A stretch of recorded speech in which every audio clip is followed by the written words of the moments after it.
This is the second part of the lectures on education and social policy.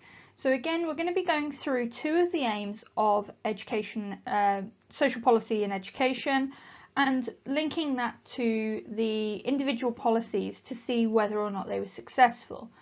So just like last time, use your notes grids, use the video or the audio, depending on which one you've decided to use, to take notes. But you're going to need to decide whether you think these policies were successful in achieving their aims, or if they were perhaps less than successful, and that maybe their latent functions were more impactful than their intended ones. So last lesson we talked about raising standards and marketisation policies. So we looked at how education policies were being used to make education better, and also how education policies have introduced concepts of business and competition to the education system. Excuse me. This lesson we're going to be looking, or this lecture we're going to be looking at how policies are trying to create educational equality and the 4 different types of equality that they're aiming for, and also we'll be looking at how they try to create economic efficiency. So we're going to start with educational equality. As I said, there are 4 types of equality for education. The first type is access, and this is the idea that all students should be able to access a good school regardless of their socioeconomic background. So it doesn't matter if you're working class, you're middle class, you're upper class, you should be able to have access to a good or better state education. Now, we're not talking about access to private education. The social policies only apply to state schools. But we need to look at the policies that have meant that students are able to access good quality schools regardless of their background. There's also equality of circumstance, which is stating that all students should start school at a similar level regardless of their socioeconomic background. So there should be very little discrepancy between students when they actually start school. And that can link to reading and writing, social skills, fine motor skills, things like that. But it's about creating an equal starting point for all students. Equality of participation means that all students should be able to fully participate in all aspects of their education. They shouldn't be excluded from something due to their socioeconomic background, or not being able to afford something, or lack of resources. And finally, we'll be looking at equality of outcome. Now here we're talking about students being able to have the same chances of academic achievement regardless of socioeconomic background. We're not talking about everybody coming out with the same grades.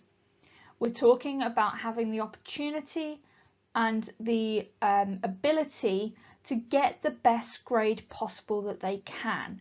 Now, not everyone is an A grade or a grade 9 student. I never got an A in my life. So it's about giving them the chances and the opportunities to do the best that they can, not necessarily everybody getting the same. So what we're talking about here with equality of education is we're talking about students all having the same opportunities and having the same chances of academic success, of having a chance to participate fully in their education as they grow up, starting from a same point and being able to attend a good school. Now, there is an argument that it shouldn't be equality of education. Everyone shouldn't be given the same. It should be equity of education. And what they mean by equity is everybody should be given what they need to succeed. So if you need more help, Maybe you've got a special educational need, maybe you're from a deprived background and require some support with resources. Everybody should have what they need, not just the bog standard. Okay, now whether or not you agree or disagree with that is up to you, but what the policies are trying to do is to create that level playing field. So that idea that everybody gets the same when it comes to their education. So let's look at some of the policies that have been introduced in order to create this educational equality. So the first one we're going to look at is the open enrolment, which you'll remember was part of the 1988 Education Reform Act. And this policy made it so that parents could choose the best school for their child rather than being limited by their catchment area or geographical area. And it wasn't just about giving parents more choice, so the parentocracy element of marketisation. It was also creating equality of access, because it meant that parents were able to send their child to the best school for their child. And you didn't just send your child to the local school because that just happened to be your local school.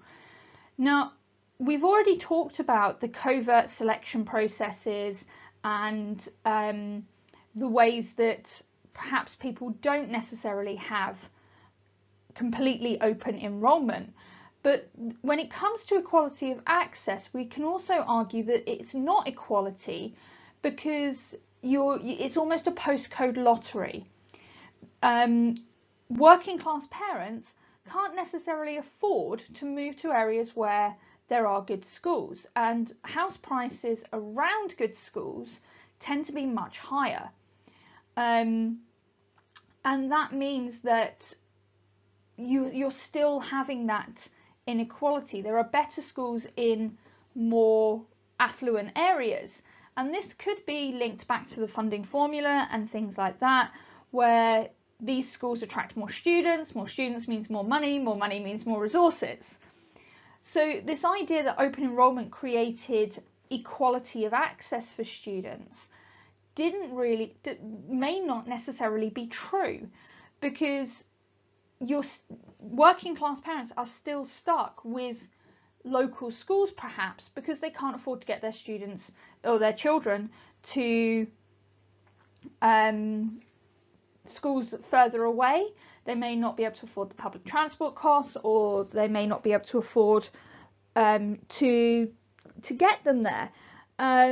So whether or not we've got equality of access, the open enrolment policy tried to create that, but it's questionable as to whether or not it actually achieved it. You then also got the introduction of the national curriculum, and this can link to equality of outcome as well as equality of participation, because the national curriculum created that baseline. It created the minimum standard for education.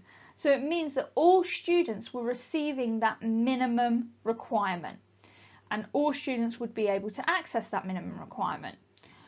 Now, again, the problem with this is, in terms of equality of participation, the national curriculum is quite academic, and if you're not an academic student, you might struggle to access that curriculum. And that again links into equality of outcome, because if you can't access it, you can't then achieve the best grade possible for you.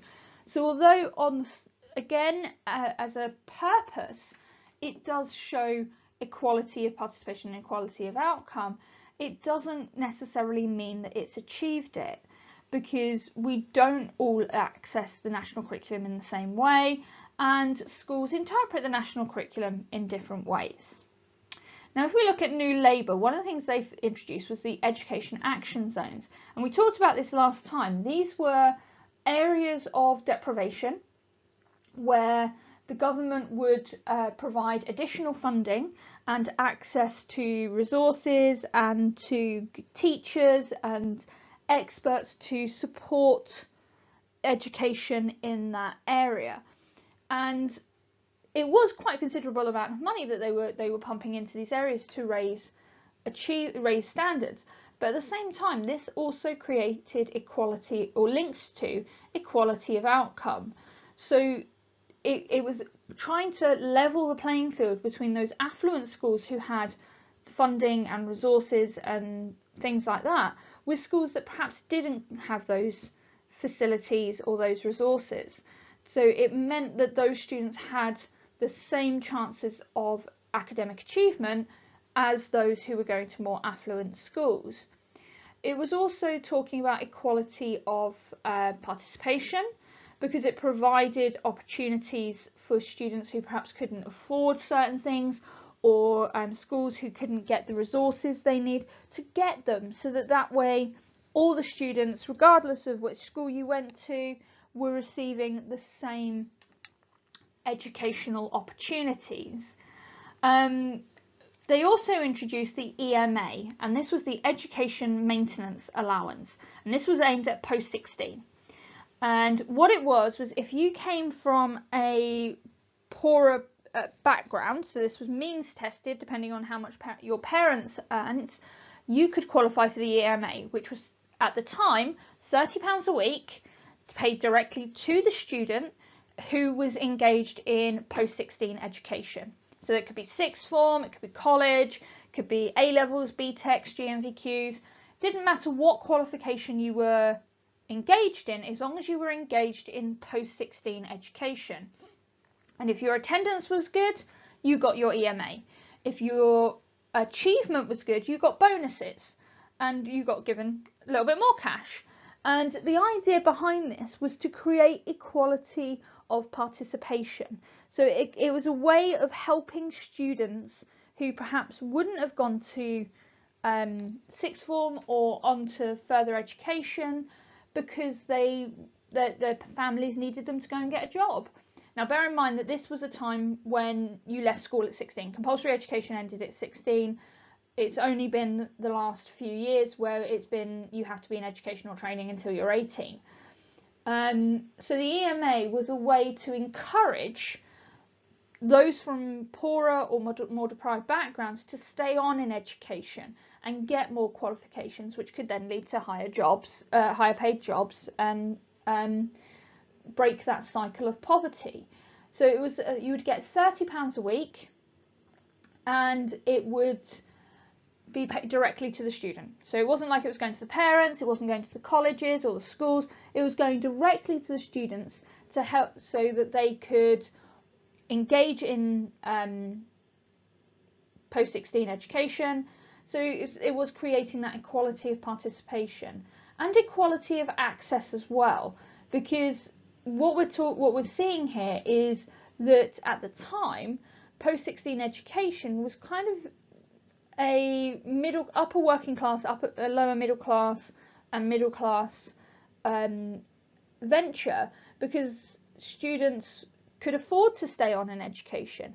In lower working class families they couldn't. They were required to go and get a full-time job to help support family, to support themselves. And so in one respect you can see, yes, that's a great idea. However, problem with the EMA was it was expensive and it didn't last for very long. It was introduced in the early 2000s. I know this because it was actually introduced in September 2000, and I know this because that was the year I left sixth form education, so I wouldn't have qualified for it. I wouldn't have been able to apply for it. And it didn't last very long because it was quite expensive, and it required a lot from schools in terms of attendance, which in a school isn't so bad, but with sixth form colleges it was something that was a little bit harder. It wasn't something that they were used to doing, so it was hard to monitor. But it did encourage more students to, or more post 16-year-olds to stay on in education. They also introduced Sure Start programs, and you may have heard of these around, and they do kind of still exist, but they've been so defunded that many of them now have closed. And this was again about equality of circumstance, and it was a preschool type program where children would receive free preschool places, nursery type places, and they would be reading, writing, basic fine motor neuron skills. It was a play group type thing, but it was also parental support for parents, and every child was entitled to a certain amount of hours, and then you could top that up by paying for additional hours if you wanted to. And it was relatively cheap. Nursery places are not cheap. They can range anything from £30 for half a day to over £70 for half a day, and they are charged per half day, not by full day. And so the Sure Start program kind of gave preschool opportunities to those who perhaps wouldn't have had them previously, and it meant that children were able to start school with a better level of social skills, motor neuron skills, basic reading and writing possibly, or holding a pencil type thing, which gave them an more equal start to their educational process. The coalition government introduced pupil premium, and this was to create equality of participation. And we've talked about pupil premium before. It's that additional funding for children from deprived areas, or from deprived backgrounds, or from military families, whether they're looked after or not looked after, or previously looked after children. They would qualify for pupil premium, and it's a certain amount of money, and it varies year on year depending on the government budget, which is paid to the school to support those children's education, providing resources, revision guides, stationery, uniform, trips, things like that, which would just help them to participate more fully in the education programme. Now, as I said before, it wasn't a set amount per child. It's a central pot that teachers would go to whoever was in charge of pupil premium, say, I'd like to buy this student some revision guides from the pupil premium funds. Pupil premium coordinator would kind of go yes or no, and that's how it would work. Now, the problem with this is, yes, it does create equality of participation, but it depends on who's in charge of that budget as to whether or not they decide you can have the funds for that child or not. So there was some elements of corruption and misappropriation of funds. These funds were ring-fenced, and that means that they weren't supposed to be used for anything but supporting pupil premium. But with some interesting accounting, there have been cases of pupil premium money being used for things that are not meant for pupil premium. The formed exam structure. So again, we were talking about this in the last lecture. Michael Gove decided to go for the linear exams because he felt that it was unfair. So again, this is equality of outcome, that some students were able to resit the same modules 3 or 4 times to get the best grade. And because schools only pay for you to be entered once, unless there is extenuating circumstances, it meant that the lower working class students wouldn't necessarily be able to afford to pay for those resits. So they would be stuck with the first grade that they got, rather than being able to retry and do it again and again just to see if they could get better grades. So this kind of links into the equality of outcome, and it gives everybody the same chance at achieving the best grade possible. Now, we know that exams, linear exams and exams, aren't exactly the most equitable in terms of outcomes. Some people do well in exams, some people don't do well in exams. Things can happen that can mean that you're not perhaps at your best on the day of the exam. But by taking away that opportunity to resit and resit and resit, it has meant that there is more equality of outcome. The Conservatives introduced a new policy called T-levels, and this was kind of in terms of both equality of outcome and equality of participation. They accepted that not every student is academic, not everyone's going to do well at A-level or GCSE, and the T-levels were more vocational qualifications. So instead of doing GCSE history, for example, you might do a more vocational qualification, a T-level. And this was introduced in 2017, not with huge fanfare, but not really much substance. But the idea was that it gave those who were perhaps a little bit less academic a bit more of a chance to achieve educational success and get qualifications that could lead on to jobs. However, people don't really understand the T levels, so we don't really know how they work. Employers don't really understand them either. So although it is creating equality of outcome in terms of giving students the chance for educational success, once you've left school, it can then become a little bit problematic. But we haven't really seen any students having gone through the whole process yet because of COVID. They also introduced 100% funding for apprenticeships for 16 to 18-year-olds. So as part of, after getting rid of the EMA, when the coalition was in government, that's when they introduced the idea that you had to be in some form of education or training until you were 18. Now, the idealistic side of that was that it wanted to make sure that children had the best educational opportunities possible. The cynical view of it is it was a way of manipulating unemployment figures, because if you're meant to be in education or training until you're 18, you can't be included on the unemployment figures. However, they haven't actually introduced any measures for those who aren't engaged in education or training until they're 18. So if you don't go to sixth form, or you don't go to college, you don't do an apprenticeship, there's actually nothing that they're going to do. So it was more of a face policy rather than an actual enforceable one. But what they did introduce was 100% funding for apprenticeships for 16 to 18-year-olds. So if you didn't want to go and do A-levels or a BTEC, or you didn't want to go back into college, you could apply for an apprenticeship. And 100% funding meant that the employer would be given basically your apprenticeship wage. So they're not out of pocket. And an apprenticeship would be, say, 3 days a week in employment, 2 days a week in college, learning the theory behind the whatever it is you're doing.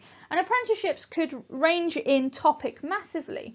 So they would range from car mechanics, hairdressing, nursing, to electrical engineering.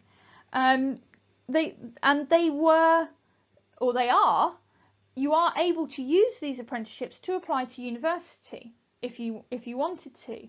So they're an alternative option, again, to create equality of outcome for those students who perhaps don't want to take an academic route. And they've also introduced more degree level apprenticeships, where you work for a company and they pay for you to go to university 1, maybe 2 days a week.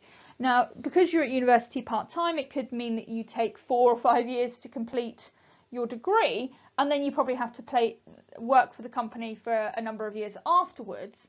But it's an alternative to a traditional degree. It also means that with a degree level apprenticeship, you're not only earning a wage, but you're also not accumulating any debt, because everything is paid for by the employer that you're working for. So again, these apprenticeships were creating equality of outcome, but also equality of participation, because it opened up higher and further education to students who perhaps wouldn't have thought to do them because they couldn't afford it, or it wasn't something that was part of their future plans. So these policies were trying to do the best for the students, but whether or not they were successful, that's up to you to decide. So the final aim that we're going to look at is economic efficiency. Now, this isn't to do with money or with school budgets or anything like that. It's not about making them schools more economically viable. This is about creating a flexible and trained workforce to meet the needs of society by teaching essential skills. So this is about getting students ready for the workforce. Now you can imagine the Marxists would kind of go, there you go, see our aim. We said that education was about getting people ready for the workforce, the correspondence principle. They might not like it, but they would accept that that is a role that the education system plays. So this is really that kind of evidence to show the correspondence principle and about getting students ready for the world of work. So if we look at some of the policies, and I would say this is probably more of the minor aims of education policy. It's not something that they're really focused in on, so there are less policies here. But the Conservatives did introduce in the 1990s work experience programs, national work experience programs, and this was at the time it was called the Trident program, and the Trident program consisted of 3 elements: careers guidance, work experience, and community service. So you would get your bronze, silver, or gold Trident award, and every student in year 10, sometimes year 11 depending on where the school put it, but it would be in Key Stage 4, would go off and do 2 weeks work experience. And what we did when I was at school, the school that I went to, we had what was called a careers or job fair day, and the day would start with us, before the day we would do what was called the QDOS test, and this was a questionnaire. It was a multiple choice questionnaire that you'd fill in. It'd be run through a computer, and then they'd come back with a list of careers that you would be suitable for, that perhaps you would be interested in. Now, I'm not sure how accurate this test was, considering every girl in my year got secretary and every boy got business owner, but this was the 90s. But it did throw up a few careers for people that perhaps they hadn't thought about. I got archivist, diplomatic service officer, archaeologist, teacher, and they were all really interesting careers that I hadn't really thought about for myself at that particular time. And then what we did was we had this kind of job centre day where we would go in and all the work experience opportunities would be posted around the room, and we would choose 3 that we wanted to apply for, and then we'd have an interview with our form tutor or another member of staff who would then ask us about why we wanted to do it and things like that before we went. And I went and did my work experience in a bank. Very much showed me that I didn't want to work in a bank and I didn't want to do admin work. But that was the purpose of it. It was to try and give students the chance to see and experience a working environment, to kind of see if maybe that was an industry they were interested in, or maybe it's not. Some people did enjoy it, some people didn't. But the New Labour government actually stopped the Trident work experience programme because of issues around safety and child protection and things like that. The requirements needed for students to go on work experience were increased to the point where businesses were saying, we can't afford, we can't do this, we can't be involved. Now, that's not to say that work experience doesn't exist, it does, but rather than being a national programme, it is now done individually by schools or individual people. Businesses, industries do offer work experience, mostly post-16, but there are still those opportunities there should people want to engage in them. What New Labour did introduce, though, was a thing called the Personal Learning and Thinking Skills, or PELTS. And this was really more of a thing for teachers than it was for students. But what it did was it identified essential skills that it was believed that students needed to develop and to explore throughout their education. So it was things like critical thinking and negotiation, teamwork, compromise, discussion, debate, things like that. And as teachers, we were asked to map these things to our schemes of work to show where we were offering opportunities for those skills to develop. Now, this was never actually rescinded. It just kind of died, and nobody really does it anymore.